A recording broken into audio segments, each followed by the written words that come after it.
भारत ने इजराइल को स्वीकार ही नहीं किया था कि इजराइल नाम का कोई देश भी है। तो कांग्रेस को ये लगता था भी अगर हमने इजराइल को सपोर्ट किया, एक्सेप्ट किया, तो फिर हमारे मुसलमान भाई नाराज हो जाएंगे। इंडिया इजराइल के अगेंस्ट वोट डालता आया था। पहले एक बड़ा मजाक हो गया था कि उनके जो होम मिनिस्टर थे शिवराज चौहान, वे हर बॉम्ब ब्लास्ट पे एक नई जैकेट पहन के जाते थे कि भाई हम मुसलमानों को खुश करने के लिए किसी को सपोर्ट करेंगे या नहीं करेंगे। इजराइल को बेवकूफ बनाया गया और इजराइल वाले बन गए। कैसे? उन्होंने ये इलेक्ट किया पिछले 1 से 1.5 साल के अंदर कि भाई हम तो हमारी प्रॉब्लम अब आपसे लड़ाई करना नहीं है, हमें तो अपने बच्चों का अच्छा फ्यूचर बनाना है। हिंदू हूँ, मुसलमान हूँ, क्रिश्चियन हूँ, सिख हूँ, ईसाई हूँ, क्या हूँ, मैं सरकार से किसी एक आदमी से डील नहीं कर रहा हूँ, मैं टेक्नोलॉजी के थ्रू डील कर रहा हूँ।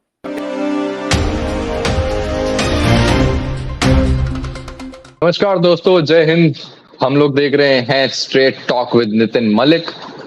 एंड जैसा कि हम लोग देख रहे हैं, इजराइल एंड हमास का वॉर चल रहा है। रोज नई नई डेवलपमेंट्स आ रही हैं, नए नए चेंजेस आ रहे हैं। और एक रीसेंट चेंज आया है जिसमें हम लोगों ने देखा है कि भारत इजराइल के साथ मजबूती से खड़ा है। ये स्टेटमेंट भारत की है कि भारत इजराइल के साथ मजबूती से खड़ा है।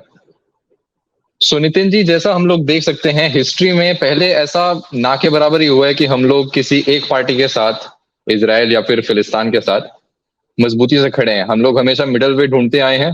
हम लोगों ने कभी भी एक बंदे के फेवर में बात नहीं की है। बट इस बार ऐसा क्यों हो रहा है? ऐसा क्या सर्कमस्टांसेस हैं, क्या चेंजेस हैं ऐसे कि हम लोग इतने ओपनली बोल रहे हैं कि हम लोग इजराइल के ही साथ हैं? तो कौशल, पहले तो मैं दर्शकों को नमस्कार करना चाहूंगा। और आपका ये जो सवाल है आज के दौर में बहुत रेलिवेंट है। ये बदलते दौर की नई तस्वीर है जिसको आज हम डिस्कस कर रहे हैं।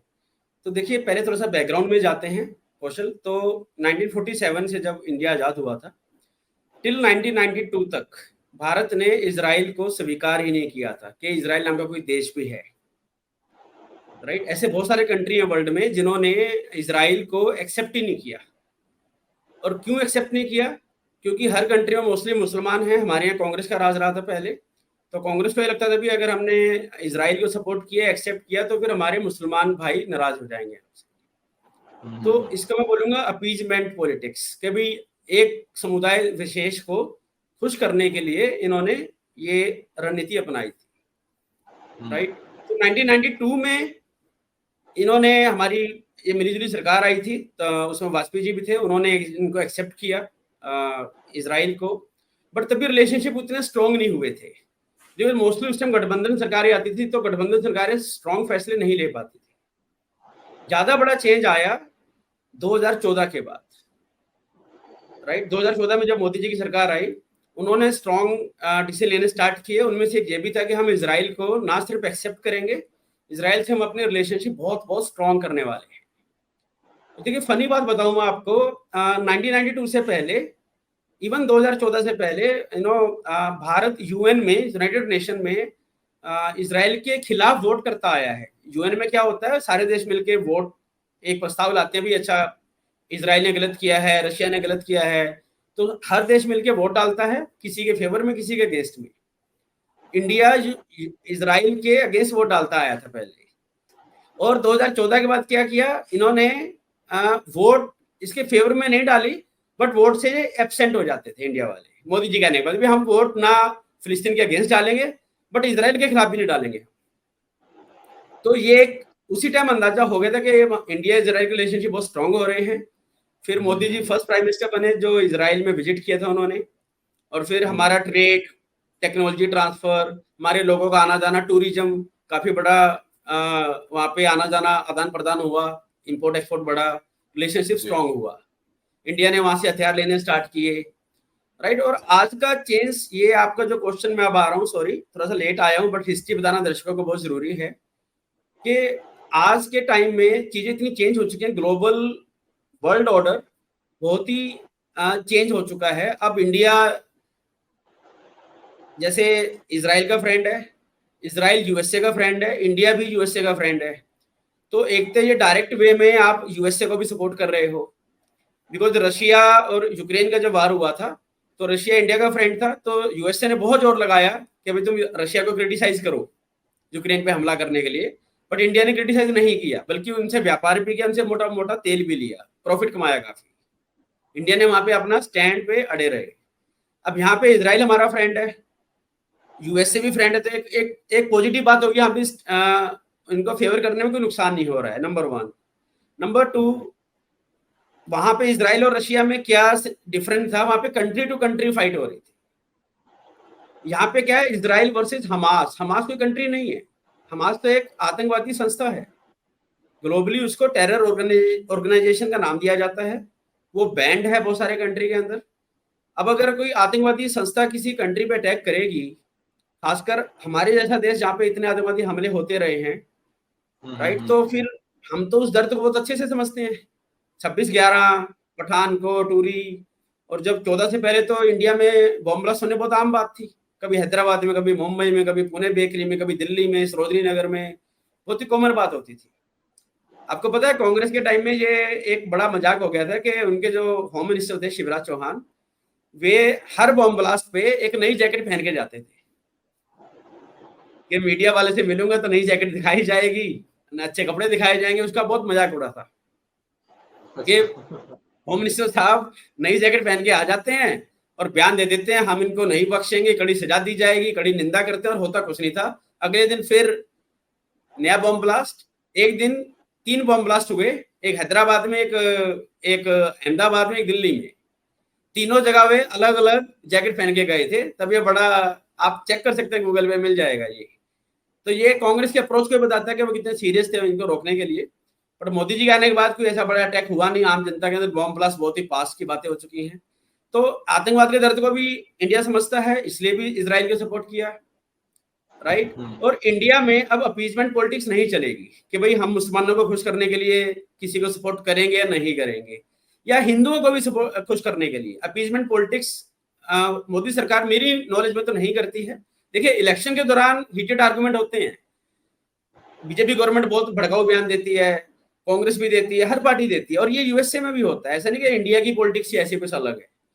बट एक बार जब सरकार आ गई, फिर चाहे मोदी सरकार हो या कोई भी हो, मैं ये मानना चाहूंगा, और मैंने तो देखा भी मोदी सरकार पिछले 9 साल में, इन्होंने जो सारा इकोनॉमी को डिजिटाइज किया है, डिजिटल तरीके से लोगों को सर्व करने की ट्राई कर रहे हैं।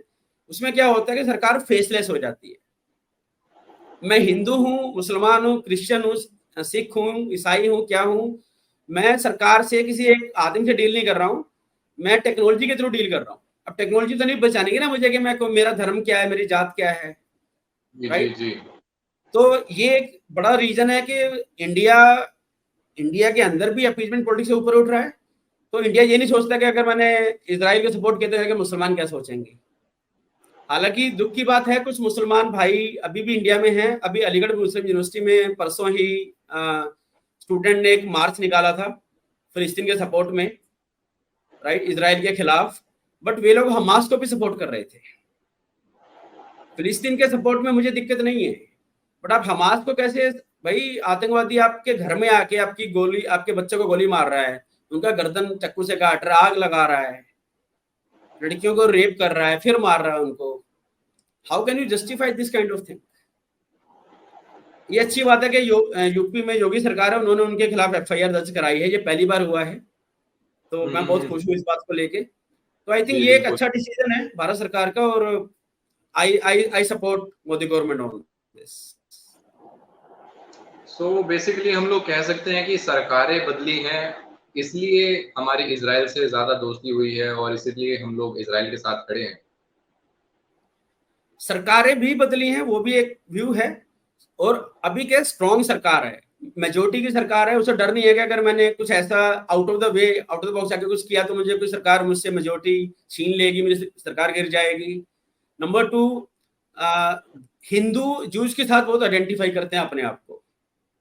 हिंदू और जूस की हिस्ट्री हमेशा सेम रही है, दोनों ने बहुत सालों से गुलामी सही है, मार खाई है, राइट। बट अब इजराइल एक ऐसा कंट्री बन गया है जो अपने दम पे, आपको पता है इजराइल में सिर्फ 1 करोड़ लोग हैं। इजराइल की पॉपुलेशन 1 करोड़ है, 1 करोड़ से भी कम है, अगर आप गूगल पे चेक करेंगे 97-91 लाख समथिंग है। उसमें भी 2 लाख इंडियन है, कुछ मुस्लिम है, कुछ ईसाई हैं, जूस तो और भी कम है। बट वो इतने स्ट्रॉन्ग अपनी टेक्नोलॉजी, साइंस, एजुकेशन, उसके दम पे इतना स्ट्रांग हो गया, उस कंट्री को कोई दबा नहीं सकता। मिडिल ईस्ट की सबसे पावरफुल कंट्री, पावरफुल आर्मी कौन है? इजराइल। तो ग्लोबल पर्सपेक्टिव भी चेंज हुआ है, सिचुएशन चेंज हुई है, राइट। इंडिया देखो ना, पहले पुराने टाइम में मिडिल ईस्ट से बहुत दूर था। Saudi Arabia, Iran, Iraq, Jordan, UAE, ये सब पाकिस्तान के फेवर में बोलते थे। बट आज मोदी जी ने वो सारी पॉलिसी दोबारा से 360 डिग्री चेंज की, सबसे जाके मिल के आए, व्यापार बढ़ाया। आज कोई भी पाकिस्तान के फेवर की बात नहीं करता।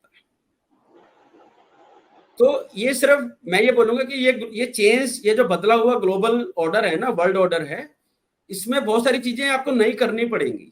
तो इजराइल को सपोर्ट करना, मिडिल ईस्ट कंट्री को भी उनसे रिश्ते स्ट्रॉन्ग करना, ये एक सही फॉरेन पॉलिसी है हमारी, बहुत स्ट्रॉन्ग फॉरेन पॉलिसी। देखो ना, हमारे कितने भाई मिडिल ईस्ट में काम करते हैं, उनका रोजगार चल रहा है, उनको हमें रिस्पेक्ट मिलती है, वो वहां से पैसे कमा के यहाँ पे बेचते हैं, ग्लोबल रेमिटेंसेज हमारी बढ़ती हैं, डॉलर का इनफ्लो होता है बहुत। तो कितने फायदे हैं अगर हम अपनी फॉरेन पॉलिसी को स्ट्रॉन्ग करें, और आई थिंक इजराइल को सपोर्ट करना उसी का एक बड़ा एग्जाम्पल है। जी। तो नितिन जी, जैसे भी आपने बताया कि Israel one of the most powerful country है मिडिल ईस्ट की, बट ये जो हादसा हुआ है, ये जो वॉर छिड़ी है, हमास ने अटैक किया है इजराइल पे, तो आपको नहीं लगता ये एक इंटेलिजेंस फेलियर है इजराइल का? इजराइल को पता लग जाना चाहिए था कि अटैक होने वाला है, या फिर ऐसी कोई नौबत आ चुकी है? देखिए आप, ये एक अंडरस्टेटमेंट है कि फेलियर है, ये एक डिजास्टर है, ये एक डिजास्टर है इजरायली इंटेलिजेंस एजेंसीज का। आप बहुत पोलाइट बोल रहे हैं, पोलाइट वे में बता रहे हैं कि सर ये फेल हो गया। फेल नहीं हुई, ये उनकी तरफ से ये कैटास्ट्रॉफी है, एक भयंकर मिस्टेक है जिसकी वो भारी कीमत चुका रहे हैं, राइट। और अभी वो कीमत खत्म नहीं हुई, 900 लोग मर चुके हैं, आई थिंक वो नंबर बढ़ता जा रहा है, जो जो डेड बॉडी घरों से मिल रही है इजराइल वालों को। देखो कौशल, इसके ना मल्टीपल रीजन है, राइट। इतनी बड़ी फेलियर किसी एक वजह से कभी नहीं होती है, राइट। एक तो देखो, इसमें गाजा, जो गाजा पट्टी जहाँ पे वो हमास रहता है, फिलिस्तीनी लोग रहते हैं, उन्होंने बड़ी चालाकी से इनको बेवकूफ बनाया। ये मानना पड़ेगा, इजराइल को बेवकूफ बनाया गया और इजराइल वाले बन गए। कैसे? उन्होंने ये इनेक्ट किया पिछले 1 से 1.5 साल के अंदर कि भाई हम तो हमारी प्रॉब्लम अब आपसे लड़ाई करना नहीं है, हमें तो अपने बच्चों को अच्छा फ्यूचर बनाना है, इनको स्कूल भेजना है, इनकी थाली में रोटी डालनी है, हमें एक अच्छा फ्यूचर चाहिए, तो प्लीज हमें अपने यहाँ आने दो, काम करने दो। तो इजराइल ने 17,000 वर्कर गाजा पट्टी से रोज इजराइल में एंटर करते थे और काम वाम करते थे, डेली वेजेस छोटे मोटे, कोई कलर, कोई कुछ और, कोई रोड बनाता था और वापस आ जाते थे। तो इससे क्या हुआ, इजराइल को एक फॉल्स सेंस ऑफ सिक्योरिटी आ गई कि यार हाँ, ये लोग भी अब कुछ उल्टा नहीं करने की सोच रहे, या अपने बच्चे के बारे में सोच रहे। जो आदमी बच्चे के बारे में सोचेगा वो लड़ाई क्यों करने जाएगा, किसी को क्यों मारेगा।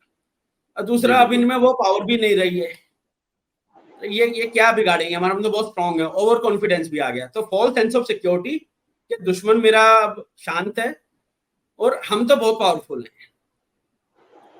और तीसरा, ये क्या हुआ, मिडिल ईस्ट में यूएसए इजराइल और सऊदी अरबिया की दोस्ती कराना चाह रहा है।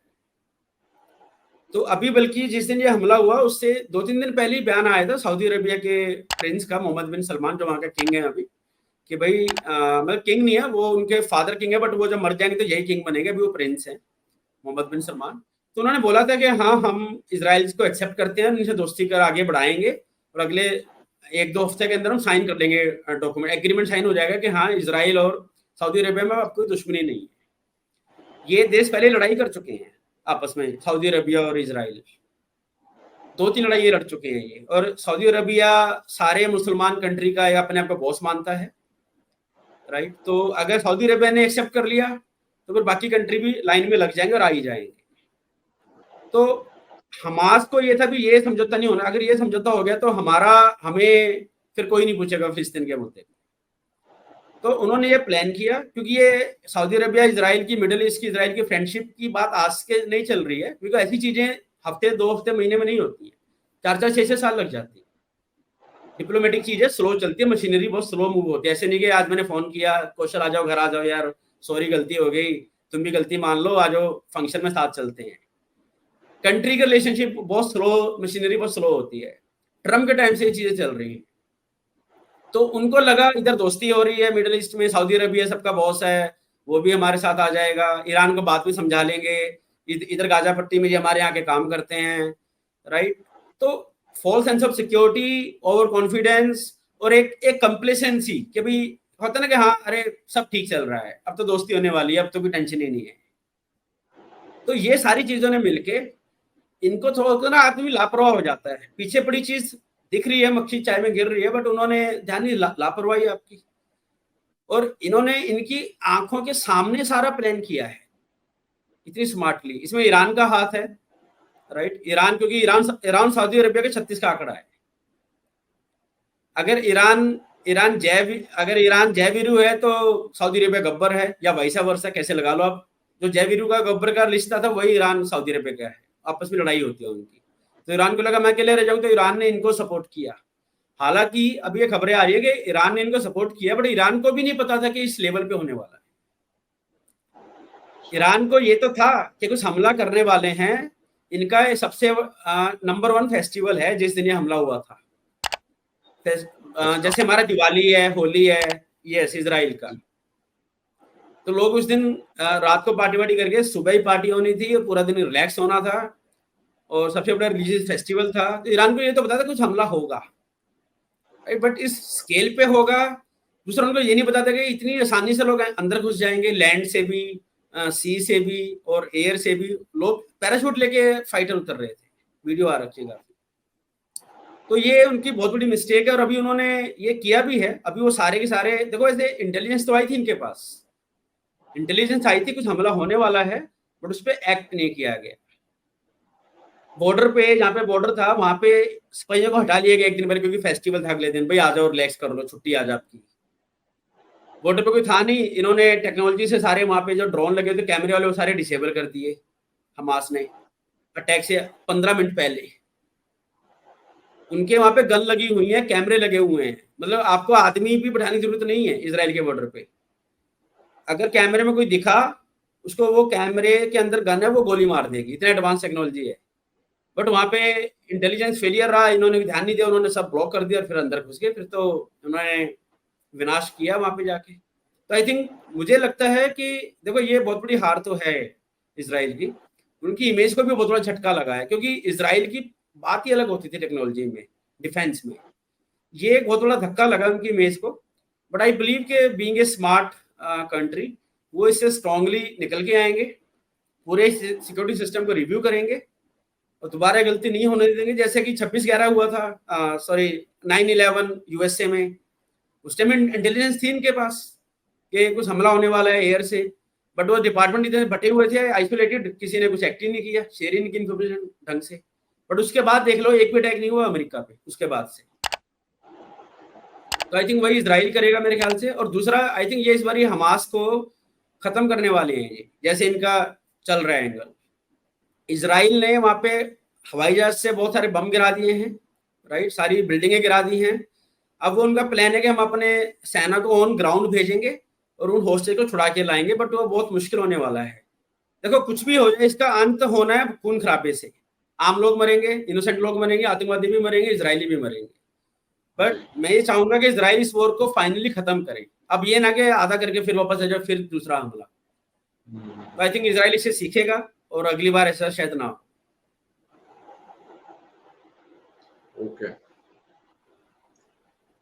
ठीक है नितिन जी, बहुत अच्छा लगा आपसे बात करके। आई थिंक हमारी ऑडियंस को उनके बहुत सारे आंसर्स मिल चुके होंगे।